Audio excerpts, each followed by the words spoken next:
Welcome to the Saul's Newsstand News Review for July 26, 2019.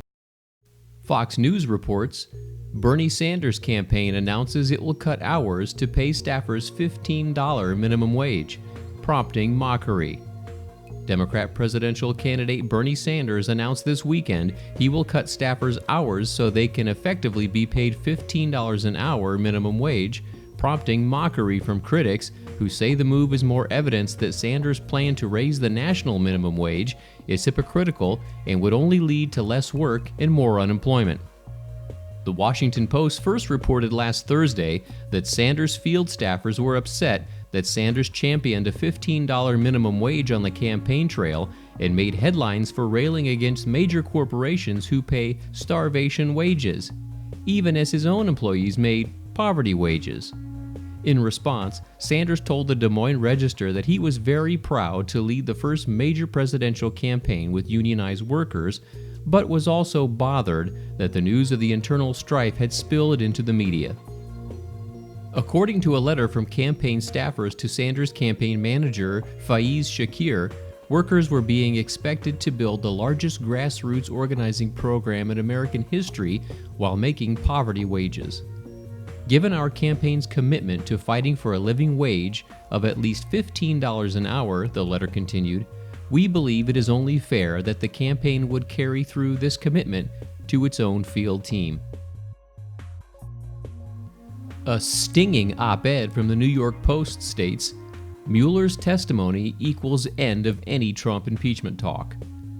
Among his talents, Donald Trump has a special gift for driving his detractors so crazy that they do really stupid stuff.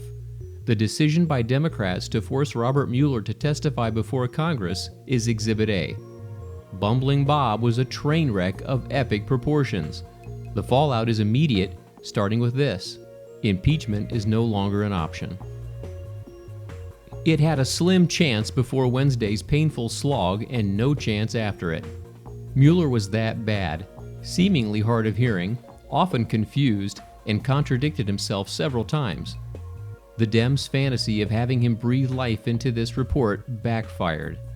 His dismal performance killed any possibility that his 450-page tome could serve as a roadmap for overturning the 2016 election and driving Trump from office.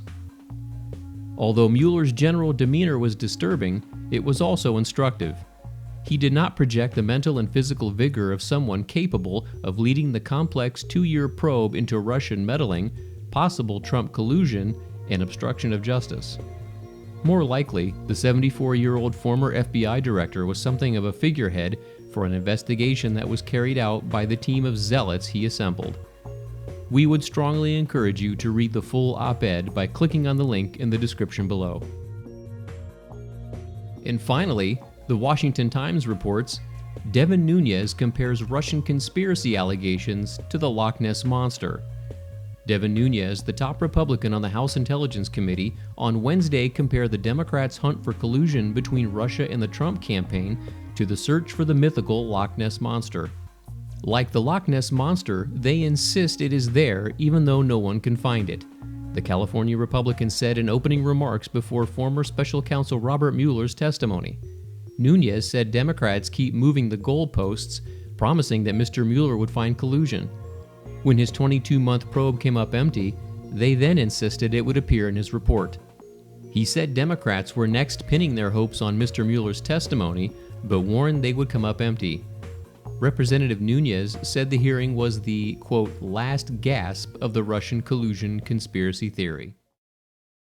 And that concludes your Saul's Newsstand News Review for July 26, 2019.